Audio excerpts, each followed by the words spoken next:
Hi, I'm Dr. Paul, and welcome to your prenatal visit here at Integrative Pediatrics in Portland, Oregon.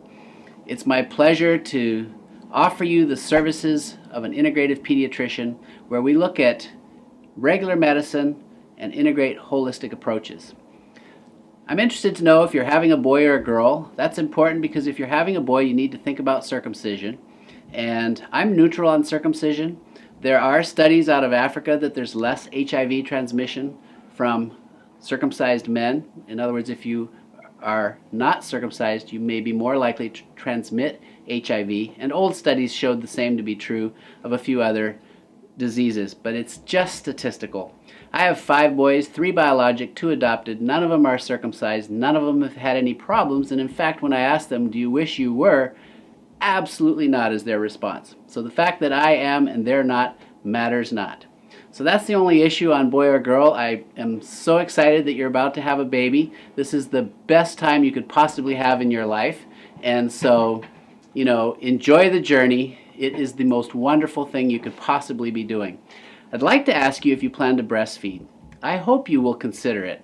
Breastfeeding is so superior. All I would ask you to do is take a look at a can of formula, read the ingredients, partially hydrogenated, this, that, and the other.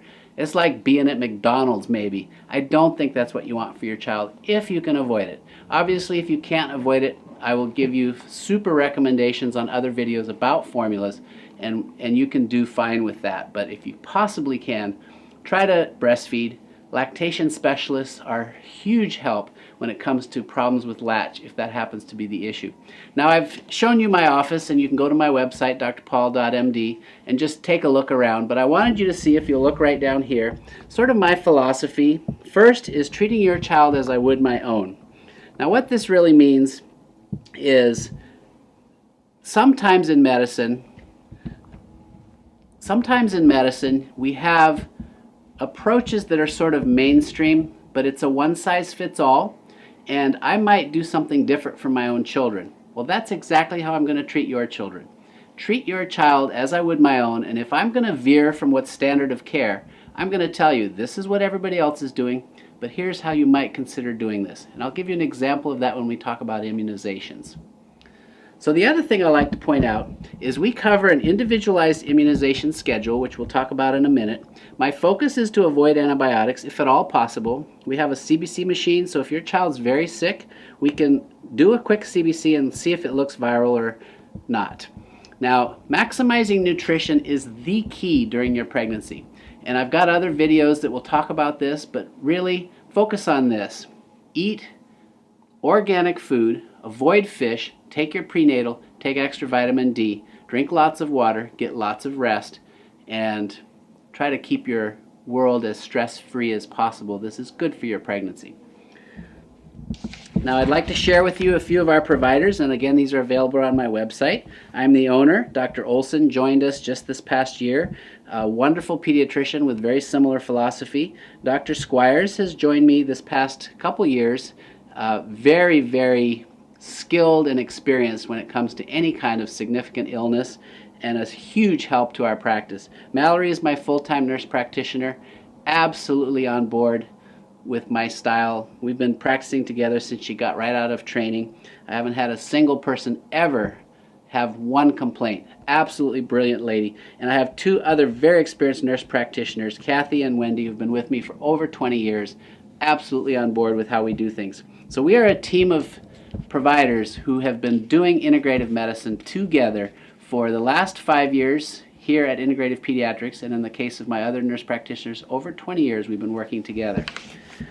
Now, you can go to my website and see all the information on billing, insurance. We take everything but Kaiser. I just point out that we do have a pediatric urgent care that's open, same facility, open here for 363 days a year. We close Christmas Eve and Christmas Day, but otherwise we are open till 9 p.m. for your child, and you will have your child's medical record here available to you, as well as the same team of nurses and doctors who you've become familiar with and trust. So this is an added benefit for being here. I hope you'll visit my website, drpaul.md. And in closing, I want to quickly touch on immunizations. This is a huge topic for most people on prenatals. And so if you'll focus down on the immunization schedule, so you'll notice right here is the schedule that most other pediatricians are doing in America. The first thing you've got to think about is the hepatitis B vaccine for your newborn. Now this is being done right when your child is born. I would have you consider this. Hepatitis B is caught, or you attain or acquire hepatitis B through sex and IV drug use. Your baby's not going to do that, so if it was my baby, I would do nothing at birth. Go ahead and get the vitamin K. It's all right to put the ointment in the eyes, but skip the Hep B. In fact, skip it again at 2 months, skip it again at 6 months. You can do that when they're closer to school age or teenagers. There's no polio in America, so that can be skipped or done later. And rotavirus has numerous problems, as this vaccine is a live virus you're putting in your baby's gut for a disease of vomiting and diarrhea that basically is killing nobody in the United States. The next three, Hib prevents Haemophilus meningitis. Prevnar is against 13 strains of pneumococcus, the second leading cause of meningitis and also bacterial infections. And the DTaP, diphtheria, tetanus, pertussis. Pertussis is whooping cough, which does kill infants. So if it was my child, I might have you consider this here. And at the 2-month visit, you're going to do a Hib and a DTaP. At 3 months, just the Prevnar. Now notice, instead of giving 6 vaccines at 2 months, we're just doing 2. We're focusing on the 2 major meningitis vaccines and trying to prevent pertussis that kills infants. Why we do this is that the DTaP and Prevnar have too much aluminum. So you're only giving 1 aluminum-containing vaccine at a time. At a year, it's another whole consideration to be done about the MMR, the chickenpox, the Hep A, and obviously we'll have that discussion and have plenty of time to do that discussion. On vaccines, I highly recommend the vaccine book with Dr. Sears. He's done a very good job of highlighting the issues with vaccines, but also the real dangers of certain illnesses, such as whooping cough, for example, and others. So I hope you have a wonderful pregnancy, a very healthy delivery, and a healthy baby, and I look forward to being your pediatrician. Thank you for watching.